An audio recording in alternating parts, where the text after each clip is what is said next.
Hello friends. तो जैसा मैंने पहले की वीडियो में बताया था कि मैं पीएचपी का एक वीडियो सीरीज़ लाने वाला हूं जिसमें हम लोग पीएचपी के बारे में जानेंगे और पीएचपी से रियल टाइम प्रोजेक्ट करेंगे। कहने का मतलब पीएचपी से एक वेब एप्लीकेशन बनाएंगे और समझेंगे कि किस तरह से पीएचपी से हम लोग एक रियल टाइम वेबसाइट को बना सकते हैं। तो पीएचपी का काम समझने से पहले समझ लेते हैं कि पीएचपी का हम लोग यूज़ एक्चुअल में कहाँ पे करते हैं। तो पीएचपी का यूज़ हम लोग करते हैं वेब एप्लीकेशन में। वेब एप्लीकेशन कहने का मतलब जिस तरह से डेस्कटॉप एप्लीकेशन होता है, जिस तरह से मोबाइल एप्लीकेशन होता है, उसी तरह से वेब एप्लीकेशन होता है जिसको हम लोग वेबसाइट कहते हैं। गूगल पे जो कुछ भी हम सर्च करते हैं तो हमें कुछ ना कुछ लिंक्स मिलते हैं, वो लिंक्स ही एक्चुअली में वेबसाइट होते हैं जिन पे क्लिक करके हम लोग या तो कुछ इन्फॉर्मेशन या फिर फ़न के लिए गेम भी हमें मिल जाती है, या बहुत से ऑफिशियल साइट वेबसाइट जिनको बोलते हैं वो होते हैं। तो वो सारे के सारे वेब एप्लीकेशन कहलाते हैं, वेबसाइट कहलाते हैं। तो वेबसाइट बनाने के तो बहुत से तरीके हैं, पर सबसे आसान तरीका और सबसे, अगर हम देखें तो सस्ता जो तरीका है वो होता है पीएचपी पे काम करना, क्योंकि पीएचपी पे हम लोग आगे जानेंगे कि कैसे शेयर होस्टिंग पे काम करते हैं। तो फिलहाल हम लोग ये समझते हैं कि एक्चुअली में वेब एप्लीकेशन होता क्या है। वेब एप्लीकेशन में हम लोग किस किस लैंग्वेजेस का यूज़ करते हैं और कैसे वेब एप्लीकेशन को क्रिएट किया जाता है, तो उस चीज़ को हम लोग जानते हैं।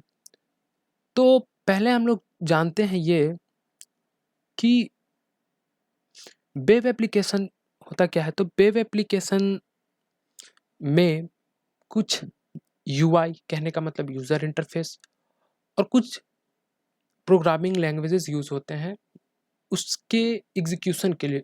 जो यूआई आपको दिखता है उसके एग्जीक्यूशन के लिए। तो जनरली वेब एप्लीकेशन में दो पार्ट होते हैं जिसको हम लोग फ्रंट एंड और बैक एंड कहते हैं। फ्रंट एंड कहने का मतलब यूआई, यूज़र इंटरफेस, जो कि क्लाइंट साइड कहने का मतलब जो यूज़र होते हैं उनके साइट पे होता है। तो जैसा कि आप यहाँ पे देख पा रहे हैं कि जो यूज़र होते हैं उनके साइट पे उनके तरफ जो दिखने वाला सोर्स कोड होता है, लाइन्स ऑफ कोड होता है, सोर्स होता है, उसको हम लोग क्लाइंट साइड कहते हैं, जो कि HTML CSS होता है। और दूसरा जो होता है, जो हम लोग जिस फंक्शनैलिटी के लिए, जिस काम के लिए किसी एप्लीकेशन को, किसी सॉफ्टवेयर को बनाते हैं, तो वो होता है सर्वर साइड। कहने का मतलब कि हम कुछ भी, कोई भी वेबसाइट अगर सर्च करते हैं तो हमारे ब्राउज़र में जो यूआई लोड होता है, तो वो यूआई लोड होता है, साथ ही साथ HTML CSS और जावास्क्रिप्ट के कोड्स भी लोड हो जाते हैं और हमारे सर्वर पे सॉरी हमारे ब्राउज़र पे वो दिखता है। बट कुछ लाइन्स ऑफ कोड होते हैं जो कि सर्वर पे होते हैं, वो हमारे सिस्टम में लोड नहीं होते हैं। उन्हें ही हम सर्वर साइड स्क्रिप्टिंग या सर्वर साइड लैंग्वेज कहते हैं, या बैकएंड प्रोग्रामिंग कहते हैं।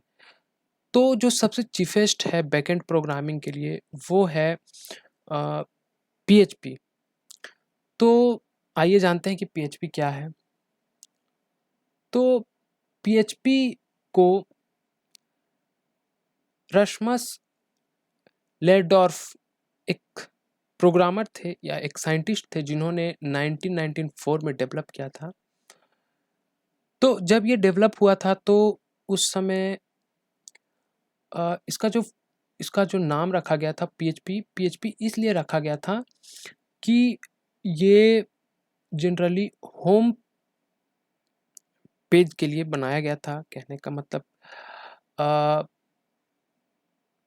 जो HTML का कोड होता है, जो लाइन्स ऑफ कोड हैं HTML के, तो HTML के लाइन्स ऑफ कोड को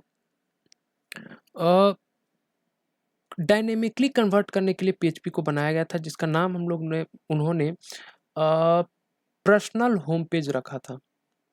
1994 में ये लैंग्वेज आया था, पर्सनल होम पेज रखा गया था। बट अभी इसका नाम, ये जो अभी लैंग्वेज है, अभी इसका नाम बदल कर के रख दिया गया है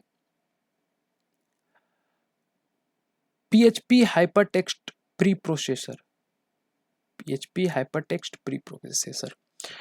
इस लैंग्वेज का काम ये है कि जो भी सर्वर साइट पे, कहने का मतलब सर्वर पे जो भी लाइन्स ऑफ कोड होते हैं उसको HTML में कन्वर्ट करके ब्राउज़र पे उस चीज़ को दिखाता है, कहने का मतलब उसके आउटपुट को दिखाता है। तो जो भी हम लोग इन्फॉर्मेशन, अगर किसी इन्फॉर्मेशन के लिए किसी साइट को बनाते हैं तो PHP में हम उसका फंक्शनैलिटी को अगर डालते हैं तो वो फंक्शनैलिटी जो है वो HTML में कन्वर्ट होकर के सर्वर साइट से क्लाइंट साइट जाने में PHP टू HTML कन्वर्ट होता है। तो PHP बहुत ही आसान लैंग्वेज है, सीखना बहुत ही आसान है और वेब डेवलपमेंट भी उसमें बहुत ही आसान है। तो हम लोग सीखेंगे। नेक्स्ट वीडियो में मैं आपको बताऊंगा कि PHP को लोकल होस्ट, कहने का मतलब कि आप अपने सिस्टम पे कैसे चलाएं, कैसे रन करें, उस पे लिखा गया कोड, लाइंस ऑफ कोड कैसे रन करें, कैसे हम लोग PHP के सिंटेक्स पे काम करें। PHP का सिंटेक्स भी मैं समझाऊंगा। आने वाले वीडियोस में मैं PHP के जो फीचर्स हैं उसको बताऊंगा और फिर PHP का जो मैंने कहा था आप लोगों को जो प्रोजेक्ट बनाने के लिए बताऊंगा, दिखाऊंगा बना करके, तो वो प्रोजेक्ट पे भी हम लोग काम करेंगे। तो अगर आपको ये कोर्स अच्छा लगा, अगर इस कोर्स का ओवरव्यू आप लोगों को अच्छा लगा, इस कोर्स को आप करना चाहते हैं, आप इंटरेस्टेड हैं, तो हमारे चैनल को सब्सक्राइब कर दें और जो आपके फ्रेंड्स इंटरेस्टेड हैं वेब एप्लीकेशन, वेब डेवलपमेंट में, तो उनसे शेयर कर लें और उन्हें भी कहें कि वो सब्सक्राइब कर लें, क्योंकि आने वाला जो भी हमारा वीडियो सीरीज़ होगा वो एक बेल मैनर में होगा।